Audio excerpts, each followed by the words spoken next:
Hi friends, welcome back to my channel. आज हम बात करेंगे हमारी जो प्यारी प्यारी सी ननद भाभी हैं उनके रिश्ते के बारे में, जो कि उनका जो रिश्ता है वो कितना सच्चा है और कितना नकली। रिसेंटली आप डब्बा मैडम के व्लॉग में देख रहे होंगे, बड़े उमड़ के प्यार आ रहा है उनका अपनी भाभी के लिए।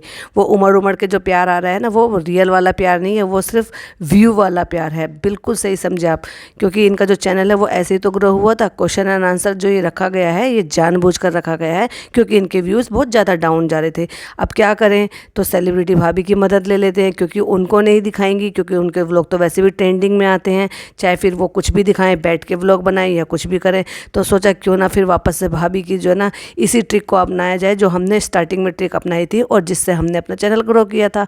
तो बस दो व्लॉग में भाभी को ले लिया और अपने जो व्यूज़ है बढ़ाने की कोशिश की, जो कि सिर्फ कोशिश ही थी, क्योंकि उससे फ़ायदा तो कुछ ज़्यादा हुआ नहीं। और रही बात ननद भाभी, कितना उमड़ के प्यारा था। कैसे भाभी उनको बता रही थी कि अगर शोएब के बाद कोई मेरे पास दिल के करीब है तो बस वही है, सबा है, जिससे मैं अपने सारे मन की बात करती हूँ। तो ये रिश्ता तब कहाँ था, जब आप ट्रोल हो रही थी। तब आपकी जो ये प्यारी प्यारी सी जो ननदिया है, जो आपकी प्यारी गुड़िया रानी है, इसने आके तब क्यों नहीं कहा सामने से कि नहीं, मेरी भाभी का कोई कसूर नहीं है, जो भी कुछ शादी में हुआ है वो सब मैंने किया है। लेकिन कहीं ना कहीं वो भी आपको दोषी मानकर बैठी हुई थी। इसलिए तो अंदर ही अंदर कोल्ड वॉर चल रही थी, जो कि किसी रोस्टर चैनल और रिएक्शन चैनल की वजह से नहीं, आपके खुद की वजह से, आपके खुद के कर्मों की वजह से जो हाईलाइट हुए, आर्टिकल छपे, वो सब आपका खुद का रीज़न था। लोगों ने तो यहाँ तक भी आंकड़े लगाए थे कि ये जो शादी थी ना, इसमें आप खुश नहीं थे, आपकी मर्जी नहीं थी, आप नहीं चाहते थे कि फ़नी से इनकी शादी हो। लेकिन कहीं ना कहीं जब बाकी सब मान गए तो आपको भी मानना पड़ा, और मानना चाहते हुए भी ये शादी को एक्सेप्ट करना पड़ा। और फिर यही शायद रीज़न था कि जो आपने इनकी शादी का पचका किया, या फिर ये पचका इनकी किस्मत में लिखा हुआ था। उनके रिसेंट व्लॉग से तो यही पता चलता है कि वो अपनी शादी से खुशी नहीं थी, क्योंकि जैसी शादी उनको चाहिए थी वैसी शादी हुई ही नहीं। उसमें क्या है, भैया ने तो भर के व्लॉग डाले हैं और जितना पैसा शादी में लगाया उससे दुगना तिगना कमा भी लिया। तो बस मिला क्या, कुछ भी नहीं। आपके व्लॉग सबसे लास्ट में आए तो आपके व्लॉग आया, उतना सब चीज़ नहीं मिल पाई जितनी भैया ने पहले ही पैसे कमा लिए। और ना ही उस लेवल की शादी हुई जिस लेवल की शादी आप चाहती थी। आप चाहती थी, आपकी तो लव मैरिज थी, जैसे भैया ने लव मैरिज की है, तो जैसे भैया ने सारे रिचुअल साथ में किए, मौज मस्ती की, आप भी वैसा चाहती थी, लेकिन वैसा कुछ हुआ नहीं। अब वो क्यों नहीं हुआ, वो आप बेहतर जाने या फिर आपके भैया भाभी बेहतर जाने।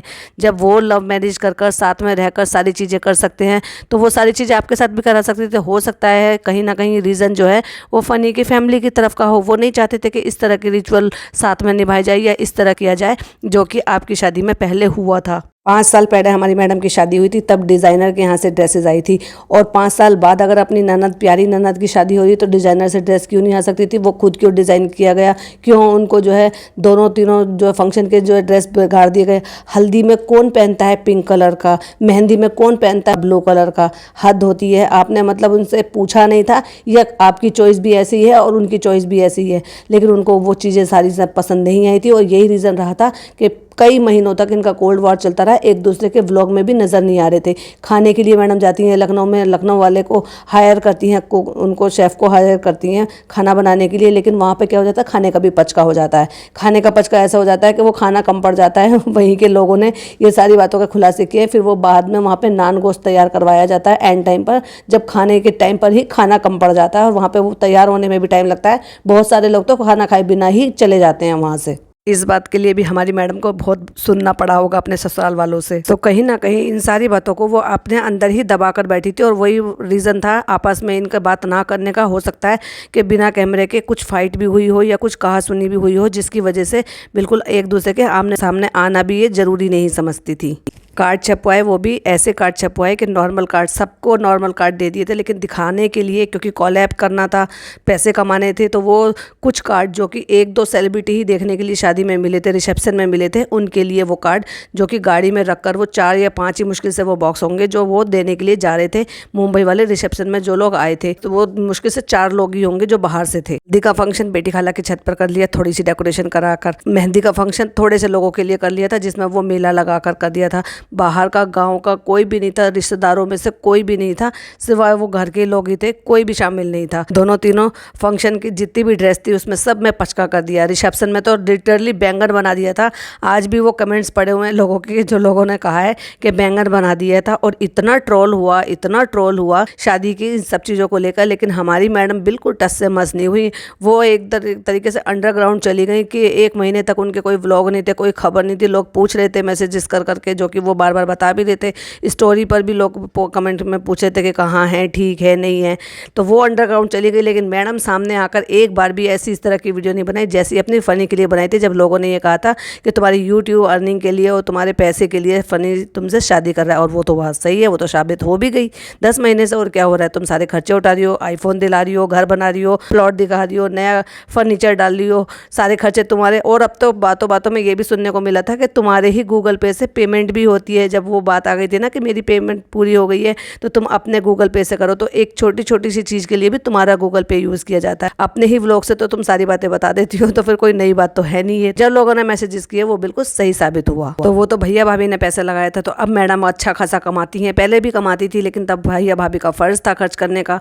लेकिन अब एनिवर्सरी के रूप में ये नए सिरे से वो सारी चीज़ें पूरी करना चाहती हैं जो इनकी शादी में कमी रह गई थी, या यूँ कह लो कि इनके भैया भाभी ने नहीं करी थी और वो कहीं ना कहीं इनके दिल में दबी रह गई थी। तो वो सारी चीज़ें जो है ना वो फिर से दोहराना चाहती हैं। जैसे कि वो कह भी रही थी ना, हल्दी करेंगे, मेहंदी करेंगे, और फिर वो सनी से बोल भी रही थी कि बारात लेके दोबारा से आना। तो ये सब कुछ कर सकती हैं, क्या नहीं कर सकती हैं। लेकिन वो सारी ये सब चीज़ें ये साबित करती हैं कि वो बातें कहीं ना कहीं इनके दिल में आज भी उन बातों को दबी हुई हैं, लेकिन टाइम टू टाइम अपने आप को चेंज कर लेती हैं दिखावा दिखाने के लिए। जैसे कि वो दिखावा करती हैं कि हाँ मैं बहुत खुश हूँ, हमारा ननद भाभी में बहुत प्यार है।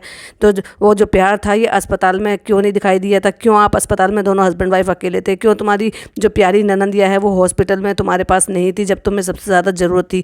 जब तुम्हारा प्रेगनेंसी का पीरियड था तब तुम्हारी ननदिया ने क्यों तुम्हारा साथ नहीं दिया, या तुम्हारा उस तरह से पैम्पर क्यों नहीं किया। जैसे एक फर्स्ट टाइम का जो प्रेगनेंसी होती है उसमें जब बहुत सारी चीज़ों की केयर होती है, क्रेविंग होती है, वो क्रेविंग बनाने के लिए, अच्छा एक्स्ट्रा लाड प्यार दिखाने के लिए बातें करते हुए, तुम लोग तो बातें तक नहीं करते थे बच्चे के बारे में प्रेगनेंसी के टाइम पर। अब जब वो जो कांड करके आई थी ना, जब अपनी सास को रोता हुआ छोड़ कर आई थी, तो लोगों को बहुत बुरा लगा। लोगों ने भर भर के मैसेजेस किए और उनको बहुत ज़्यादा ट्रोल किया इस चीज़ को लेकर कि तुम्हें इस तरह से छोड़कर नहीं आना चाहिए। इनके अपने ही लोगों ने मैसेजेस किए और इनको इस बात के लिए जताया कि तुमने गलत किया, तुम अपनी सास को इस तरह से छोड़कर आ गई थी।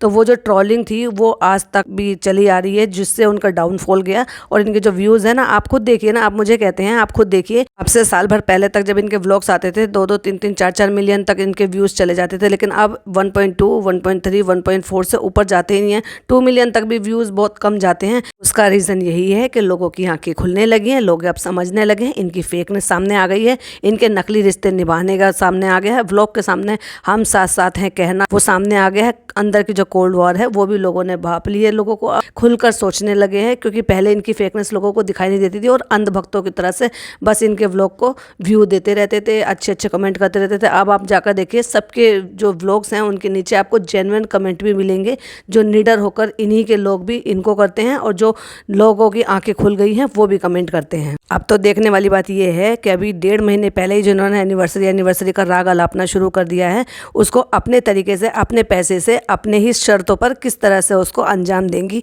देखने वाली बात तो अब ये है, हमें तो इंतज़ार रहेगा इस चीज़ का। और जो आप अंधभक्त हैं, जो इनके सब्सक्राइबर हैं, मैं उनसे ये पूछना चाहूँगी, क्या आपको पसंद आया था इनकी शादी के टाइम की इनकी ड्रेसेस? इन्होंने शादी की टाइम की जो ड्रेसेस पहनी थी, बैंगन बन गई थी, जो भी था, जिन लोगों ने दुनिया भर भर के इनको कमेंट्स किए थे, क्या आपको पसंद आया था? कमेंट में ज़रूर बताइएगा कि वो आपको ड्रेस कितनी अच्छी लगी। भाभी ने तो ननद की शादी का कर दिया था पचका, अब ननद अपनी शादी का कैसा इंतजाम करेगी वो देखने वाली बात है। इसी के साथ ये वीडियो मैं यही एंड करती हूँ। वीडियो पसंद आए तो लाइक शेयर कीजिएगा, चैनल पर पहली बार आए तो सब्सक्राइब जरूर कीजिएगा, और साथ ही साथ बेल आइकन भी जरूर दबा दीजिएगा। मिलती हूँ एक और अच्छी सी वीडियो के साथ। टिल देन बाय बाय, अल्लाह हाफिज़, टेक केयर, और अपना खूब सारा ख्याल रखिएगा।